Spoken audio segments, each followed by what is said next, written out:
একটা গাভী কিনছিলাম 5 কেজির দুধ হয় যে সুন্দর ঘাস এই ঘাস খিলালে তো 10 কেজি হবো আর গাভী দুধ দুধ খাইয়া পায় না শরীরটা ভালো করে গাভীটা বেঁচে এলাম ভালো দামে বিক্রি করে এলাম এই দোস্ত এই কি করছ রে?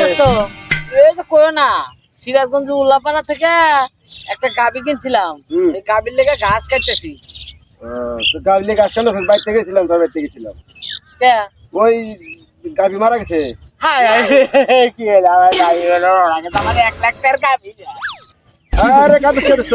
তুই দেখলে আমার 1 লাখ টাকার গাভী মরে আরে না গেছে গাবি মরে নাই। কে ভুল আমি তোর বাড়িতে গেছিলাম কে তোর গাবি কিনবো আমি হ্যাঁ তখন বাবার দাম জিজ্ঞেস করলাম যে দাম চাইছে অবাক হয়ে গেলাম দাম শুনে।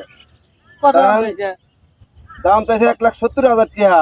হ্যাঁ এখন আমার কাছে তো দাম মুভি বেশি মনে হইতেছে হ্যাঁ তাই কই ছাড়া বুদ্ধি করছি যে তোর আইসা কমু গাই কত গাই তোর মারা গেছে তখন তুই সত্য কথা তুই কবি কত দিয়ে কিনছস এর লেগে জানলাম। শালা তুই আমার ঠকানের লেগে